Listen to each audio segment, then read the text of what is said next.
Bonjour, attendez, je baisse un peu la musique.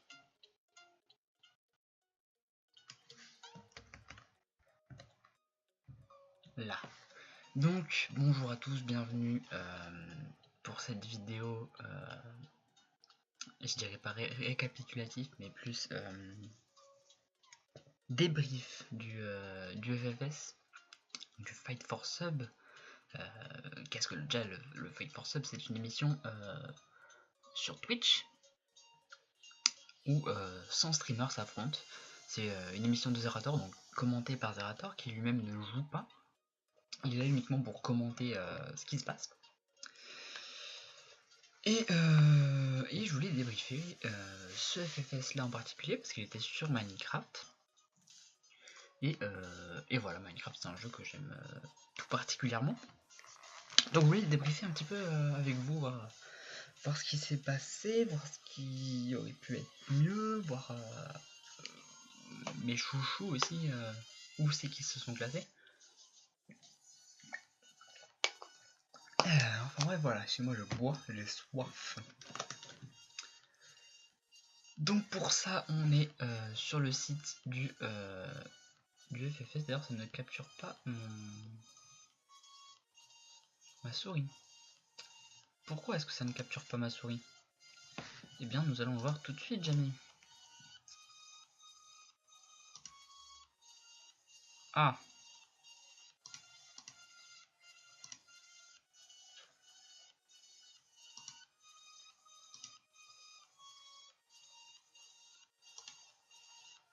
Eh bien, hé hé, je ne sais pas. Bon, c'est pas grave. On fera sans souris, ne vous inquiétez pas, moi je la vois ma souris, donc il n'y a pas de souci. Donc le Fight for Sub, voilà, s'est déroulé hier, donc le 12 février. Donc voilà, ça c'est les règles de base pour les participants. Alors voilà, la sélection des joueurs parmi les participants est basée exclusivement sur le nombre de vues sur Twitch, c'est-à-dire le nombre de vues cumulées. Donc c'est-à-dire qu'avec une petite communauté, même si vous avez je sais pas, 50 personnes qui regardent à chaque fois vos lives, donc c'est une petite communauté par rapport à l'immensité de Twitch, et bien au final, si vous streamez depuis 5 ans, depuis 10 ans, je ne sais pas, à force vous allez avoir une tonne de vues accumulées qui va vous permettre de participer à ce Fight for Sub que l'on va voir. Donc on va se connecter. Ah, c'est là qu'on sort notre ami la pub. Qui n'est pas une pub, mais que je vous...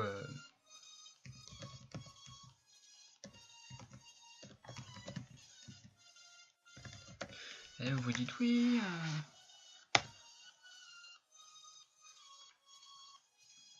Donc voilà, mon Twitch c'est Échec et Mat, mais je ne streamerai pas sur Échec et Mat. Tout simplement parce que si je dois... mince, je suis tout passé. Voilà. Si je dois stream, je streamerai plutôt sur un deuxième compte Twitch que je créerai quand je streamerai, vous inquiétez pas. Ce n'est pas pour tout de suite, parce que j'ai des horaires, je dirais pas décalés, mais c'est-à-dire que je vis pas dans le même monde que le monde des streamers. C'est pour ça que je fais plus des vidéos, parce que les streams c'est pas vraiment des choses que je peux suivre et faire par rapport aux horaires que j'ai de libre en fait. Parce que c'est soit très tôt le matin, soit entre 18 et 19h quoi. Donc c'est pas terrible. Enfin bref. Donc ce que je voulais voir, oui, c'est... voilà, on a eu 4 parties dans une arène en fait. Une arène de je sais plus combien de blocs par je sais plus combien de blocs. Dans laquelle il y avait 100 joueurs. Donc on va dire que ça laguait pas mal. Mais bon, c'était prévu. C'est du Minecraft, on sait très bien que les serveurs Minecraft ont du mal à tenir ces choses-là.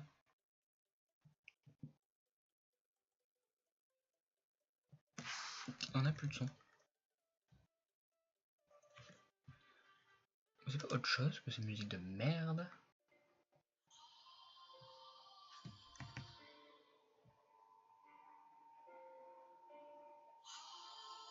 Voilà, c'est pas mal, c'est chill, c'est posé. Donc voilà, ça laguait pas mal parce que c'est Minecraft et forcément 100 joueurs sur Minecraft c'est assez compliqué à gérer pour un serveur qui a été créé en quelques en quelques semaines voire quelques jours. Enfin bref. Donc les joueurs disposaient de 3 barres de vie complètes. La première étant une armure avec une armure en fer, la deuxième étant avec une armure mi-fer mi-cuir et la troisième étant une armure full cuir. Alors il y avait évidemment des c'est un peu fort. Des mecs qui touchaient un peu à Minecraft, hein. Vous allez le voir dans la liste des participants. Voilà, des mecs qui touchaient un petit peu à Minecraft. Donc ils avaient que 2 vies, eux, juste l'armure en fer et l'armure mi-fer mi-cuir, ils n'avaient pas l'armure en cuir. Mais tous les joueurs étaient dotés d'Arc Infinity, d'une épée en pierre, de 32 blocs de sable. Donc le sable c'est fait pour que ça tombe justement et qu'on puisse pas se cacher dessous, mais on verra ça plus tard. Parce que ça va être assez drôle. Donc Zerator contrôlait la zone qui pouvait faire rétrécir jusqu'au centre de la map. Donc ça permettait un peu de forcer le fight quand les joueurs se cachaient un peu trop. Et à chaque vie perdue, le joueur est téléporté dans une zone random de la map. Ça aussi on va en parler. Donc voilà, après la finalité c'est que quand le gagnant est désigné, tous les participants doivent s'abonner à lui en live devant leur viewer avant de couper leur stream. Donc voilà, c'était assez drôle cette partie là. Enfin bref. Ensuite il y avait des drops comme dans tout Battle Royale, dans lequel on pouvait trouver soit une potion de speed 2, soit une potion de jump boost, soit une potion d'absorption, soit 2 potions de poison lançable, soit une rotten flèche, soit un os renommé bon toutou. Donc en gros voilà, on a le poison qui est bien, l'abso qui est bien, le speed qui peut être bien, mais et le jump boost à la limite, mais vraiment en dernier recours quoi.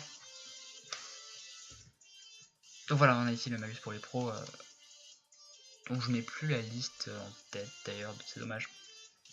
J'ai mal préparé mon rêve. Donc on va aller dans l'événement en direct pour aller voir. Voilà, nickel. Là on a la liste de tous les streamers qui ont participé, je crois.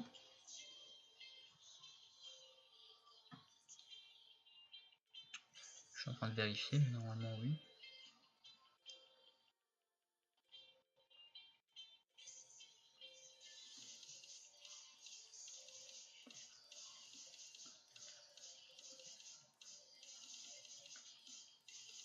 Ouais, je pense que c'est ça. Donc voilà, n'hésitez pas à aller sur ffs-event.zerator.com pour aller vous-même checker la liste des joueurs si vous vouliez la voir.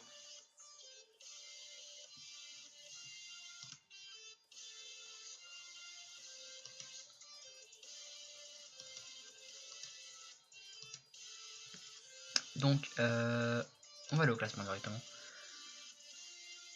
Et oui, c'est Hypierre qui a gagné. Mais on va d'abord partir de la fin. Alors, déjà ce que je voulais dire pour le FFS. Qu'est-ce qui s'est passé? Eh bien, ils se sont affrontés. Il y a eu des gros bugs. Notamment, vous voyez, Exactly qui n'a pas la deuxième game. Greylight qui n'a pas la dernière.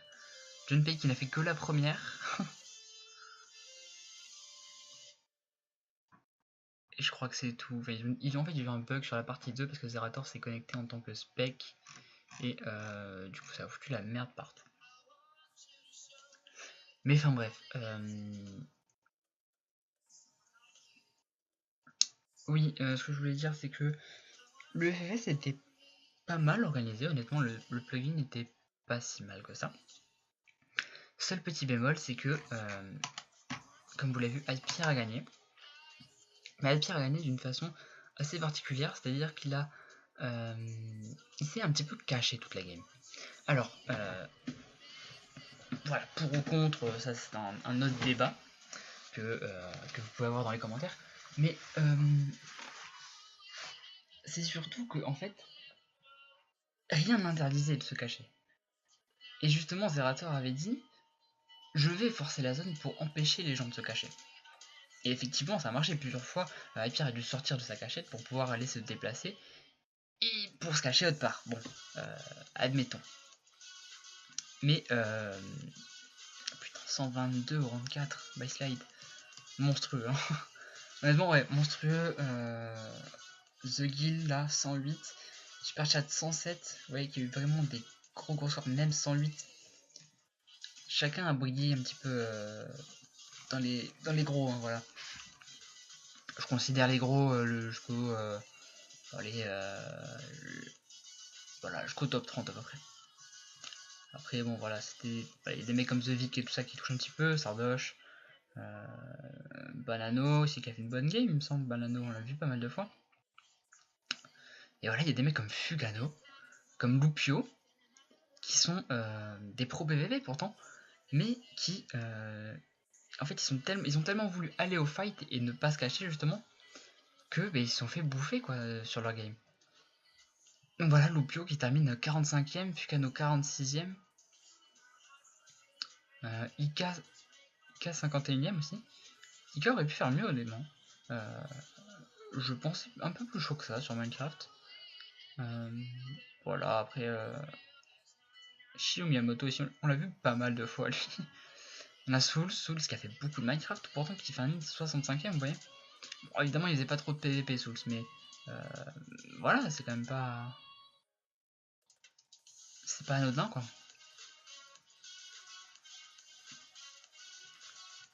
On a vu Damien 7 aussi, on l'a vu pas mal, Shini. On les a vu pas mal tourner ceux-là. MV et Yari, 83-84ème. Ils ont vraiment fait. Enfin voilà, MV a tout de suite rage quit, on l'a vu, il est parti, je sais pas, avec des Allemands, écouter de la musique, enfin j'ai pas tout compris. Mais comme d'hab, c'est MV, on s'attendait pas à plus. Donc voilà. Donc on va partir du top 30. Voilà. Donc voilà, Alpier a gagné de cette manière en se cachant. Et à la fin, il a utilisé une meilleure technique qui était de poser une tête qu'il avait récupérée sur quelqu'un, en le tuant ou en la dropant par terre. Et il l'a posé, il mettait un sable dessus, ce qui lui permettait de pas s'étouffer et d'être absolument invisible quoi, pour le reste de la. Enfin des joueurs quoi.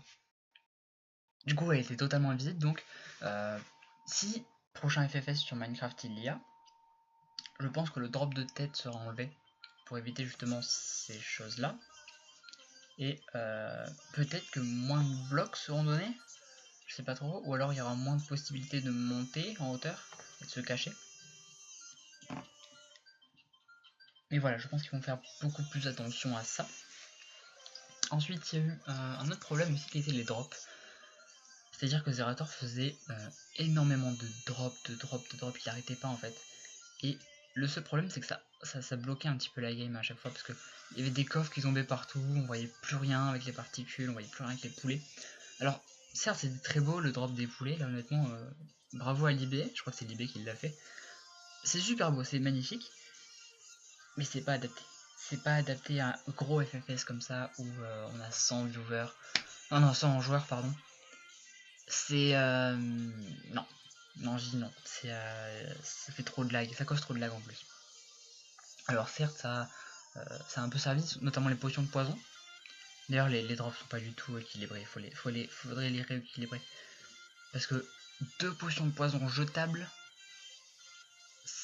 c'est ce qu'il y a de plus puissant en fait dans ce qu'il y avait dans les drops. C'est juste hyper puissant.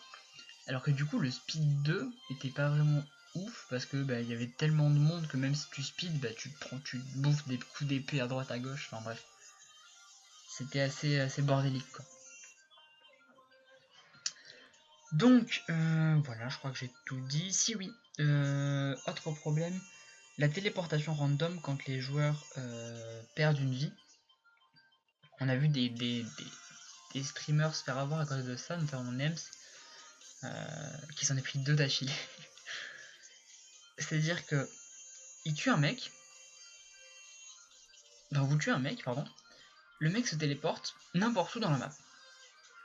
Et bien Nems, il s'est pris 2 fois, notamment 2 fois, une personne juste derrière lui. Ce qui fait que la personne respawn et peut le taper directement. Alors du coup, bah, forcément, c'est pas très équitable parce que il s'en prend plein la tronche, quoi. Il peut même pas se battre, il peut même pas réagir parce qu'il le voit arriver de derrière. Donc, petit bémol sur ça, je dirais. Donc je pense qu'on va faire le tour un petit peu du top 30 et vous dire un petit peu quels étaient mes favoris pour ce tournoi. Alors on a eu deux favoris qui ont tourné dans le chat général où tout le monde disait que Étoile et Gap allaient gagner. Alors Étoile c'est évidemment Zerator pardon, qui avait dit faites diffuser au max qu'Étoile va gagner parce que je sais qu'il ne va pas gagner. Et parce que lui-même sait qu'il ne va pas gagner. Et c'est normal parce qu'Étoile s'est totalement fait focus en fait durant cette game. Parce que durant cette game j'avais 5 streams ouverts. J'avais le stream de Zerator, j'avais le stream d'Étoile, j'avais le stream d'MV, le stream d'Hypierre et le stream de Nems. Et quand je regardais le stream d'Étoile, je me disais, il se fait totalement focus. Il a H24, 3 ou 4 mecs sur lui, en train de le taper quoi. Et du coup il pouvait très peu respirer, très peu régène aussi. Et du coup je pense que c'est ça qui l'a fait perdre à chaque fois. Parce que au final il perdait 2 vies très rapidement, après il allait se cacher parce qu'il était obligé. Et ça a duré un petit peu longtemps, un petit peu plus longtemps pardon à la fin, parce qu'il se cachait un petit peu mieux.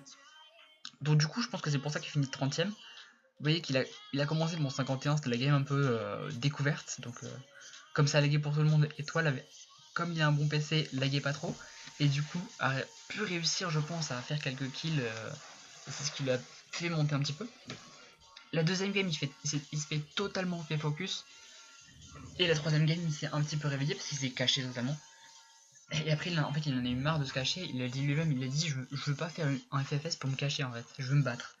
Et voilà, du coup je pense que ça explique un petit peu le score qu'il a fait. Ensuite devant lui on a Mino Streaming, donc c'est un joueur que je connais pas beaucoup. Mais voilà, 219 points, c'est pas mal quand même. Ensuite Moment. La grande surprise hein, finalement de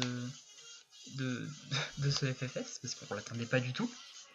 Il a fait un top 3 quand même en troisième partie, vous voyez 75 de score, c'est quand même pas mal.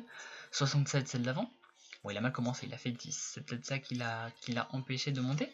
Et vous voyez si on le met un petit peu par rapport aux autres, voilà on fait une moyenne de 50 à peu près. Si on lui rajoute 40 points, ça la rajoute à 260. Et 260 moments, il arrive par ici, il arrive presque dans le top 10. Il arrive au pied du top 10. Donc ouais, Moment, grande surprise de ce FFS, honnêtement, il s'est très très bien débrouillé. Donc gros GG à lui. Donc ensuite voilà, on a Penpel, Beyan, bon je passe rapidement, c'est des mecs que je connais pas trop, donc voilà, Beyan, Majem, Gus qui termine 24ème, pas mal quand même. On l'a un petit peu vu, on l'a aperçu. XP Gamer, quelle ordure, Nana, Zamix Furnuk, Skyden aussi qui est au top 20. Bon, je l'aurais vu un petit peu plus haut, honnêtement. Alors Gap, votre deuxième chouchou, où tout le monde disait Gap allait gagner parce que Gap est plus fort qu'Étoile, et du coup Gap va être premier, Étoile va être deuxième. Je l'ai entendu énormément de fois ce discours, et vous voyez qu'il termine 19ème. Tout simplement parce que Gap, il a fait comme tous les autres, il est parti se battre. Il a essayé de se cacher dès la deuxième game, mais pareil, il était focus Gap. Gap et Étoile, honnêtement, je vous le dis, ils étaient totalement focus. On pouvait pas enfin, leur stream était abominable parce que tout le monde était sur eux. Ils avaient H24, 3 ou 4 mecs sur eux. Du coup, forcément, bah bon. Moi, ça me déçoit un petit peu pour eux parce qu'honnêtement, ils méritaient d'aller plus loin parce que le Gap a fait pas mal de kills. C'est dommage qu'on voit pas d'ailleurs le nombre de kills qu'il a fait. Mais il a fait énormément de kills. Il s'est très très bien débrouillé. Bon ouais, je trouve ça un peu dommage. Ensuite on a Pantoufle qui s'en sort bien, Skyheart. Skyheart qu'on attendait moyennement, vous voyez. On l'attendait à peu près, voilà, top 17. Je pense que c'est un petit peu la place qu'on l'attendait avec Daiko aussi. Les deux, voilà, c'est à peu près... c'est des très bons PvP players, mais on savait que dans un gros gangbang comme ça, ils allaient pas tenir. Ensuite on a Kalgrims, Max Salibur, le faux bruiteur, Keolis, TM, et on arrive dans le top 10. Alors, il faut savoir que dans le top 10, on a mes deux chouchous qui sont NEMS et S2. J'aurais voulu regarder le stream d'As2 honnêtement, mais j'avais plus d'écran disponible. Et c'est vrai que j'aurais dû split avec. Enfin, j'aurais dû changer un moment avec MV parce que MV totalement rage quitte le FFS. Et j'aurais dû mettre S2 à la place parce que S2 c'est un joueur que j'aime beaucoup. Oh tiens, j'ai ma souris qui est revenue. Je viens de le voir là dans le retour d'OBS. Donc ouais, As2 et Nems qui ont fait pas mal de game, une bonne game honnêtement.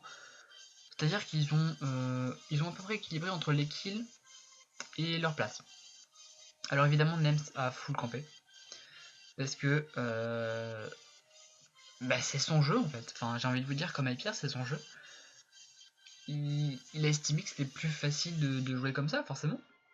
Parce que quand vous arrivez à 100 dans une map, bah, forcément, si vous campez pas un minimum, vous vous faites déboîter quoi. C'est voilà, comme Gap, comme Étoile, ils se sont fait déboîter. Donc voilà, Nems top 10, assez mérité, notamment sur sa deuxième game où il a fait 108, il a fait top 1. Pas mal, franchement Nems, vraiment pas mal. Ensuite on a Libé, alors il y a eu énormément de débats autour de Libé, qui a codé le plugin. Est-ce que j'ai compris? Donc comme quoi, bah forcément il a vu la map avant les autres, comme quoi il se serait entraîné sur la map avec d'autres joueurs et tout ça. Non, Libé ne s'est jamais entraîné sur cette map. Je tiens à vous le dire, il a toujours respecté les règles. Enfin voilà, c'est vraiment le mot que je mettrai en avant, c'est respecter les règles pour Libé. Parce que il a essayé de camper un petit peu, mais pas trop. C'est-à-dire qu'il avait le bon équilibre entre camper et avoir un gameplay pourri, mais réussir, et sortir un petit peu, faire des kills, montrer un peu d'animation dans son stream. Donc il avait vraiment le bon équilibre. Et c'est ça que j'ai beaucoup aimé dans sa game, c'est que l'idée, il était très équilibré. Devant lui, on a Frigiel qui s'est bien battu, honnêtement, je l'attendais pas aussi puissant, notamment à l'arc. Mais je pense que c'est toutes ces années de Bedwars qui l'ont entraîné. Non, honnêtement, ouais, Frigiel, gros GG à lui, avec Super Chat qui s'est bien débrouillé aussi, il a fait un round 3 magnifique avec 107 points. Devant lui, on a The Guild qui a la 5ème game, mais The Guild il a tout déboîté honnêtement.